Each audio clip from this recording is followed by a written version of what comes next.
भी light chapter के numerical नहीं हो रहे तो इस रील को अच्छे से देखो, सेव करो, अपने दोस्तों के साथ शेयर कर दो। तो सबसे पहले समझ लेते हैं मेरे फॉर्मूले को। मेरा फॉर्मूला होता है हमारा 1/v plus 1/u equal to 1/f। Sign convention याद रखना, क्योंकि सबसे ज्यादा प्रॉब्लम आती है साइन कन्वेंशन में। अगर आपके साइन कन्वेंशन सही है तो आपको न्यूमेरिकल में कोई भी प्रॉब्लम नहीं आएगी।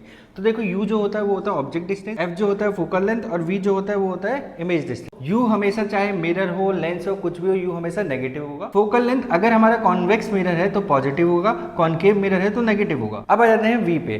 इमेज डिस्टेंस अगर हमारी रियल इमेज बन रही है यानी कि स्क्रीन पे ऑब्टेन हो रही है तो क्या होगी, नेगेटिव होगी। और वर्चुअल बनती है यानी कि स्क्रीन पे ऑब्टेन नहीं हो पा रही तो उस केस में इमेज डिस्टेंस हमारा क्या होगा, पॉजिटिव होगा। अब आ जाते हैं मैग्निफिकेशन पे। देखो बच्चों मैग्निफिकेशन क्या होता है, -v/u equal to h dash upon h, जहाँ पे h डैश जो होता है वो साइज ऑफ इमेज होती है और h जो होता है वो साइज ऑफ ऑब्जेक्ट होता है। नाउ अगर मैग्निफिकेशन पॉजिटिव में आ रहा है तो चाहे कोई भी केस हो, अगर मैग्निफिकेशन पॉजिटिव में आता है तो इमेज हमेशा क्या बनेगी, वर्चुअल बनेगी। और मैग्निफिकेशन अगर नेगेटिव में आता है तो इमेज हमेशा क्या बनेगी, रियल बनेगी। नेक्स्ट, अगर मैग्निफिकेशन की वैल्यू ग्रेटर देन 1 आ रही है तो इमेज जो होगी वो क्या होगी, एनलार्ज होगी। इक्वल टू 1 आ रही है तो इमेज सेम साइज का होगा जितने साइज का हमारा क्या था, ऑब्जेक्ट था। और अगर स्मॉलर देन 1 आ रही है तो जो इमेज होगी वो smaller than the size of the object होगी। तो यहाँ पे जो माइनस इंडिकेट कर रहा है क्या है, हमारी रियल है। 5 इंडिकेट कर रहा है जो इमेज का जो साइज है वो ऑब्जेक्ट की साइज से बड़ा है, तो यहाँ पे जो इमेज बन रही है वो हमारी क्या बनेगी, एनलार्ज बनेगी। प्लस इंडिकेट कर रहा है जो इमेज बनेगी वो क्या बनेगी, हमारी वर्चुअल बनेगी, एनलार्ज बनेगी as compare to the object. Virtual बन रही है, same size as that object बन रही है।